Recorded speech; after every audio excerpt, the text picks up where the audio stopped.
Ines di Castro adalah bangsawan Galicia dan pelayan istana. Ines datang ke Portugal pada tahun 1340 sebagai dayang sepupunya, Constanza dari kerajaan Kastilia, yang dijodohkan dengan Pedro. Ines yang cantik dengan cepat menarik perhatian pangeran dan membuatnya mengabaikan istri sahnya. Hubungan Pedro dan Ines menimbulkan permusuhan di istana karena dianggap mengancam secara politik. Apalagi, dua saudara laki-laki Ines menjadi teman dan penasihat terpercaya pangeran. Raja Afonso keempat tidak suka pengaruh Ines terhadap putranya dan menunggu sampai rasa cinta mereka memudar. Tapi yang terjadi malah sebaliknya. Hubungan mereka menjadi publik setelah Ratu Constanza meninggal saat melahirkan. Kematiannya membuat Pedro ingin segera meresmikan hubungan dengan Ines, tapi raja menentang hal tersebut. Tapi Pedro tidak peduli. Dia bahkan tinggal bersama Ines dan memiliki 4 anak bersama. Berbagai cara raja lakukan untuk memisahkan mereka, mulai dari mencoba menjodohkan Pedro dengan wanita lain hingga mengusir Ines dari istana. Tapi tidak ada yang berhasil. Akhirnya, Raja Afonso mengeluarkan kartu terakhirnya. Dia mengumpulkan sekelompok pria dan merencanakan pembunuhan Ines. Di Coimbra, tempat Ines diasingkan, Ines dibunuh tepat di depan mata anak-anaknya. Pedro, yang patah hati dan dipenuhi amarah, hendak melakukan pemberontakan terhadap ayahnya. Tapi Ratu Beatrice mencegah dan memohon perdamaian. Pada saat itu, Pedro berjanji untuk tidak memburu pembunuh Ines. Tapi setelah Raja Afonso meninggal dan Pedro naik tahta, dia berubah pikiran dan disinilah segalanya jadi agak menyimpang. Pedro melacak pembunuh Ines dan berhasil menangkap 2 dari mereka. Dia mengeksekusi para pembunuh itu di depan umum dengan cara merobek hati mereka, mengatakan bahwa mereka tidak memilikinya. Pedro juga mengklaim bahwa dia telah menikahi Ines diam-diam, yang artinya dia adalah ratu yang sah. Hingga kini, kata-kata Pedro adalah satu-satunya bukti pernikahan tersebut. Pada tahun 1360, Pedro memerintahkan untuk membongkar makam Ines dan memaksa pengikutnya untuk sumpah setia kepada ratu baru mereka. Raja Pedro menyebabkan jenazah Ines tercinta dibongkar dan ditempatkan di singgasana, dihiasi dengan mahkota dan jubah, dan meminta bangsawan untuk mendekati dan mencium ujung pakaiannya, memberikan penghormatan yang belum pernah dia terima dalam hidupnya. Pedro menjadikan Ines sebagai ratu Portugis pertama dan satu-satunya yang dimahkotai setelah meninggal. Namun beberapa sumber menganggap itu hanya mitos, karena cerita tersebut baru muncul pada tahun 1577 dalam drama Nise Laureada.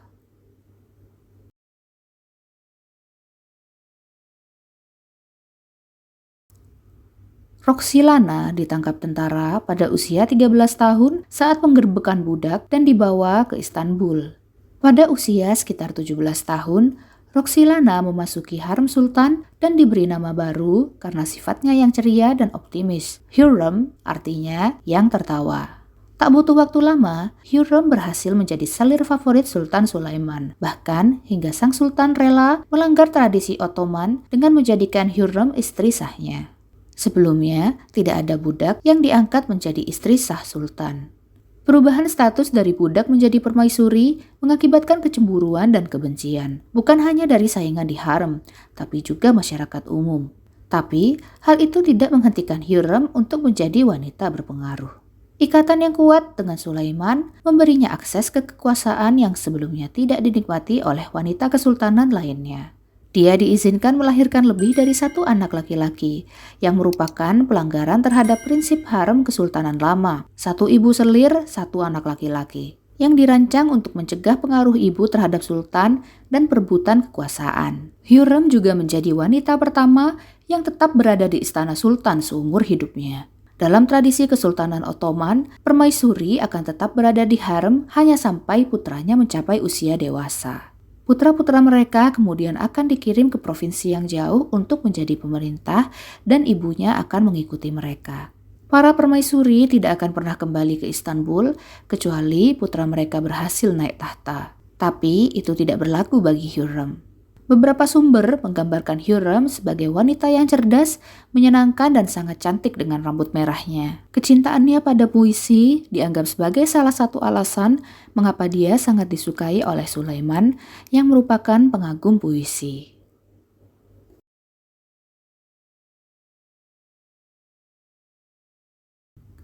Anne Boleyn adalah pengiring Ratu Catherine dari Aragon, istri pertama Raja Henry ke-8.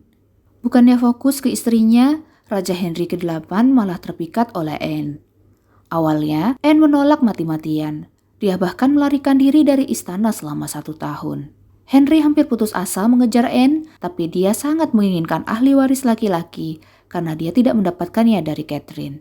Akhirnya, Anne menerima cinta Henry, tapi menolak menjadi selir dan menawarkan pernikahan. Permintaan itu cukup sulit karena untuk menikahi Anne, Catherine harus diceraikan, dan itu dilarang oleh gereja Katolik. Tapi Henry siap menghalalkan segala cara.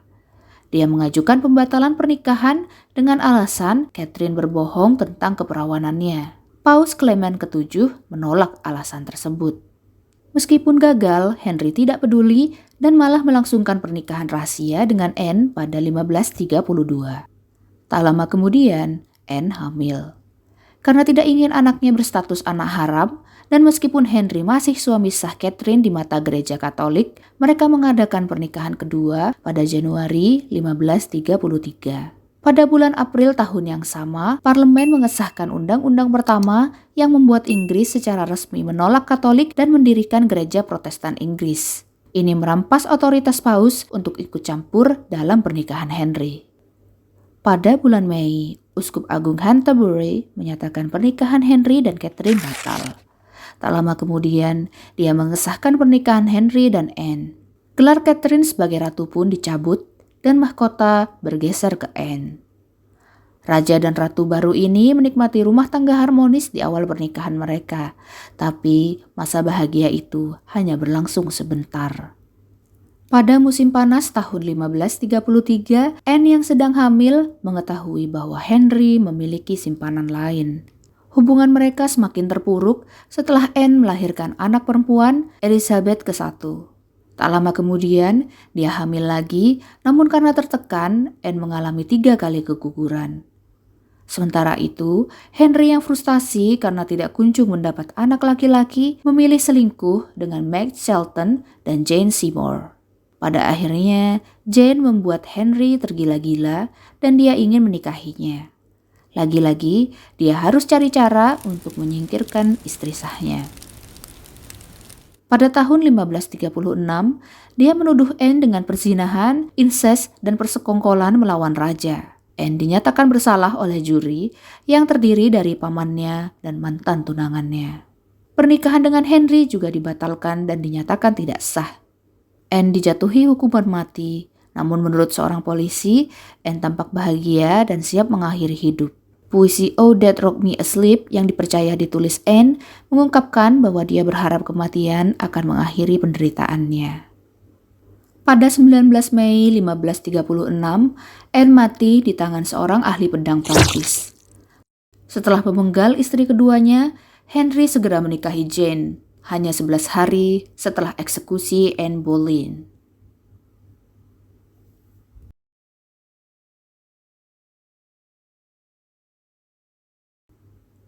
Tahun 1540, Raja Henry ke-8 menikah dengan Anne of Cleves. Sayangnya, Henry tidak terlalu tertarik dengan istrinya dan mereka kesulitan berkomunikasi karena Anne berasal dari negara Protestan Jerman. Merasa terjebak dalam pernikahan barunya, mata sang raja mengembara. Tatapannya terhenti pada dayang ratu Catherine Howard yang 30 tahun lebih muda dari Henry. 6 bulan setelah menikahi Anne dan membatalkan pernikahannya, Henry menikahi pengantin kelimanya, Catherine Howard. Bagi seorang raja yang menginginkan istri perawan penghasil ahli waris laki-laki, Catherine sebenarnya tidak memenuhi syarat karena dia pernah pacaran sebelumnya. Tapi Henry belum tahu. Beberapa bulan setelah menjadi ratu, Catherine terkejut ketika mantan kekasihnya, Francis Derham, tiba di istana dan memerasnya untuk jabatan. Catherine akhirnya mengangkat Francis sebagai sekretaris. Pada saat yang sama, Catherine juga mulai mengenal Thomas Culpeper. Dia berwajah cantik, namun seorang predator seksual. Dia pernah dituduh melakukan pemerkosaan dan pembunuhan, tetapi lolos dari hukuman berkat koneksinya dengan raja. Pada 1541, seseorang membocorkan masa lalu Catherine ke Thomas Cranmer.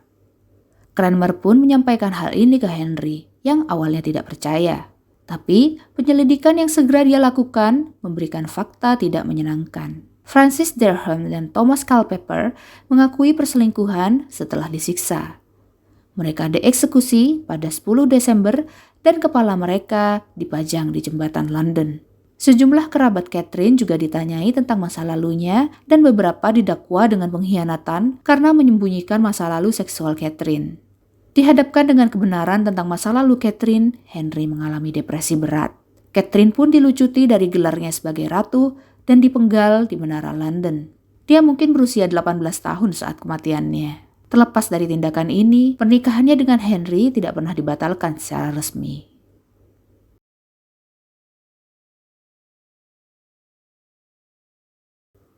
Tokoh kerajaan paling kontroversial yang baru saja menjadi ratu adalah Camilla Sand.